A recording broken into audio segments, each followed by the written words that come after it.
Aaron Donald does not rule out a return to the Rams after they acquire Myles Garrett. The Chargers want Justin Herbert to throw quicker because, duh. And no, LeBron James is not going to get into an old man fight with a former Laker. Good morning. I'm James. This is your daily dose of sports and snark for the greatest sports city in the world, Los Angeles. This is the Faithful Angelenos Morning Report. So it is June 3rd, 2026. Welcome to Denver International Airport while I am on my way to work. Ick. So if you like being in the know about LA sports, clickety-clack the like button. Clickety-clack the subscribe button. There's a notification bell. Hit that. It'll let you know when we drop an update. Sharing is caring. Let people know we exist. And by all means, comment. So before we go through the news, we're going to take a quick look at the scoreboard. Dodgers 6, Arizona 5. Freddie Freeman homers. Tanner Scott earns his 6th save. The lead in the NL West is 5.5 games. The magic number down to 98. Las Vegas beat the Sparks 79-69. Ray Burrell scored 22 points. The Sparks were under 500. Meanwhile, today the Dodgers are still at Arizona at 6:40. Shohei Ohtani versus Zach Gallen. And with that out of the way, let's get to the news. And it is time to put the rumor mill into hyperdrive, maybe even ludicrous speed. Spinning so fast that rumor mill is that it could generate enough power to end roving blackouts once and for all. Aaron Donald replied to Pat McAfee's text after the Rams acquired Myles Garrett. McAfee, former punter, former wrestler, and forever attention whore, wanted to know if Donald would consider coming out of retirement to create a Rams defensive front for the ages. Something that would make the original fearsome foursome look like Pop Warner. Said Donald, quote, "It for sure got me thinking. 35, removed 2 years ago, got to see if that fire can light back up," unquote. And of course, the scribes, those gossipy little twerps that they are, couldn't wait to run up to Sean McVay at the introductory presser for Garrett and ask what he thought. Now, McVay is not stupid. McVay is ready. Why wouldn't he be? He's been around this long enough to know that's coming. So McVay said, quote, "Aaron's a guy that I stay really close in touch with, and I know the respect that he has for Myles. Talked to him about the opportunity to be able to bring him on board. If Aaron decides he wants to dust him off at age 35, I bet you he could do it at a pretty high clip," unquote. Suffice it to say, Donald might want to silence the phone for the next few months. Potential new teammates now are all reaching out to him on social media. Old teammates running to podcasters, urging him to come back. So, how do we treat these rumors? Because it sounds like it's going to happen. It's certainly no sure thing. So I would advise that we look at them the same way we do LeBron James off-season rumors. Donald provides none of the drama that LeBron James does. We all know this. But what do we know about the guy that we could take to the bank, really? He's going to post workout videos already. He did last year. He's done throughout his retirement.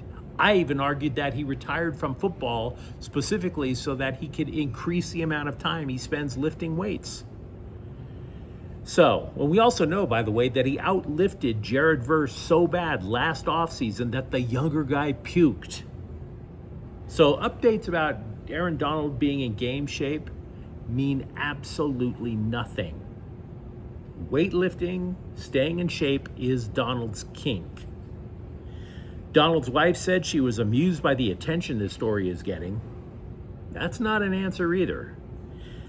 I'm going to look at these stories like giving Elon Musk a rigged lottery ticket. The Rams already have a top 5 defense when you look at that roster. If the ticket hits, awesome. If not, that's still one hell of a defense. I mean, if you really want to know what the Rams' defensive weakness is going to be, I have a friend who played in the NFL. He used to say, he was a former wide receiver, he used to say that if offenses scored too quick, too often, the defense gets tuckered out because they're always running back out on the field after their team scores. And yes, by the way, it is in the middle of the night in Denver. If you are a Rams fan, let me know what you think in the comments thread. Meanwhile, with the Chargers, I'm a little confused by this story that's been appearing in multiple media outlets that Chargers offensive coordinator Mike McDaniel is challenging Justin Herbert to get rid of the ball quicker. 2.4 seconds, that's the goal. And this story is confusing in that I have yet to meet a quarterback who hasn't been told by his coach to get rid of the ball quicker. I've never met a coach that in a quarterback situation that isn't like get it done quicker. It's like when you've been married to your wife for more than 10 years and she's like, could you get it done quicker? It's the same damn thing. The average NFL quarterback, by the way, has 2.5 to 3 seconds to get rid of the ball in the first place. So all of these stories, all this ado is about getting rid of the ball in 0.1 second quicker. And by the way, when you consider how the Bolts offensive line has been the hottest of garbage for the last 2 years, Herbert would already want to get rid of the ball anyway out of self-preservation so that he doesn't leave the game drooling in a cup. So yeah, this is a confusing story. And I'm also confused by Herbert's response. For example, McDaniel put together a clip of about 100 plays, some with Herbert, some from McDaniel's time in Miami, sort of a you do this, but we want you to do this sort of thing. Said Herbert, quote, "It meant a lot to me. It made me really want to get back to football," unquote.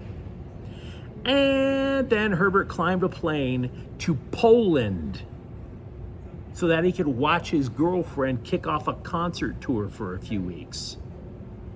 Now, to be candid with you guys, I'm not trying to say this is doom and gloom. I am not predicting failure. Herbert has learned offenses before. We've established that. McDaniel is his 5th offensive coordinator. And I'm not, and the other reasons that I'm not predicting failure necessarily is because Herbert's primary task during the current Chargers offseason training activity, it's not throwing. It's all footwork. They don't care if he throws the football or not. Now, it's possible that McDaniel saw a fundamental flaw with Herbert's footwork, with his fundamentals, with his mechanics. And I'm also reading hints that the Chargers are going to rely a lot on short underneath passes to get rid of the ball. But considering how much change that the Bolts have undergone offensively this offseason, wouldn't it feel a little more comfortable if everybody was on the same page? If Herbert didn't take off to Europe? If there was like a little bit more of a definition as to what they're trying to do other than to get rid of the ball 1/10 of a second faster? Every quarterback works on footwork. Every coach wants the ball out. There's just something a little off to me about this story with the Chargers and Justin Herbert. I can't tell you what it is. I've mentioned in the past that we do not want to entertain LeBron James offseason rumors. This is not exactly one of those. James has apparently told former Laker and Clipper guard Ron Harper, quote, "I'll see him when I see him," unquote. No, you won't. No, you won't. We know this is a thinly veiled threat. Cut it out. You won't. The only reason I'm addressing this story, because both of these old geezers have been escalating insults at each other for weeks now, is simply to ask the scribes to stop amplifying this trash. This is the equivalent of the two old hecklers on the Muppet Show turning on each other and throwing. It's not going to happen. Harper played 15 years in the NBA. Not one fight. James has played longer. Never been in a fist fight. If ever James should have gotten into a fist fight, it should have been after Dylan Brooks cheap shotted him in the nuts. And by the way, Dylan Brooks loves to present himself as a tough guy, right? Dylan Brooks, 0 fights. You claim that you could fight other NBA players, right? You claim that you're old school. Kareem Abdul-Jabbar damn near killed Rudy Tomjanovich at the Forum. So now you're trying to get me to believe that LeBron James, a guy who collaborated on the Calm app, wants to kill Ron Harper. Stop it. This is a non-controversy. Everybody needs to get over themselves. When you hit your 40s and you start pushing your 50s, the idea of getting into bar fights or just fights on the street in general, yeah, you should be pretty much past that. Roki Sasaki may have turned a corner with his new delivery, new breaking pitch, and his rediscovered velocity. In his last 3 starts, he has pitched 17 1/3 innings.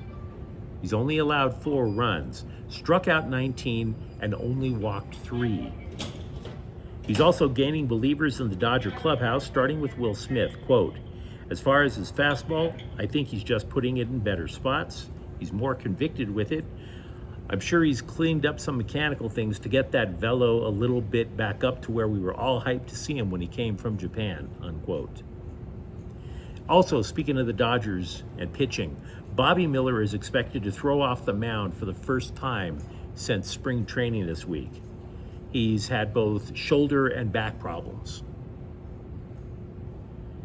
ESPN created a clickbait list, but made a point that I think tells us a lot about USC's chase for a college football playoff berth. We always talk about lists on this show. It's not always compelling, but if it can teach us something, that's great. The list ESPN had was the top 100 newcomers in college football, not just freshmen, but portal transfers.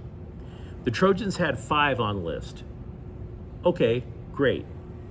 But one in particular, number 46, edge rusher Luke Waffle, may be the most important player on the team. He's not the highest ranked USC newcomer. That would be wide receiver Terrell Anderson, a transfer from North Carolina State. But we've already talked about him, and we already know that USC cranks out wide receivers. ESPN, however, noted that the Trojans' defensive front would wear down late in games, and over the course of the season wear down as well. Now that's a fair critique, which means Waffle needs to qualify as a rotational player at least immediately. The Athletic went to the NHL and asked if it was okay for the Las Vegas Golden Knights to deny teams, including the Kings, a chance to interview their former coach, Bruce Cassidy. The Golden Knights fired the guy in March, and after all, how hard is it to return a text granting permission? There's a non-compete clause in Cassidy's contract. Bottom line, he's screwed. Coach for Vegas, you have a chance at a Stanley Cup run, and you don't have a chance at another job for a while. Lesson learned. But you let me know what you think of the comments thread. Talk to me, for example. Do you believe Aaron Donald coming back to the Rams is a done deal? And for that matter, throwing quicker, is that really going to be the panacea for the Charger offense? And if you enjoyed this update, don't forget to subscribe to Faithful Angelenos. We're talking LA sports every single day. Thank you for watching. I'm James. We'll be back tomorrow. Faithful Angelenos is a Kian Cortel Queso production. Take care.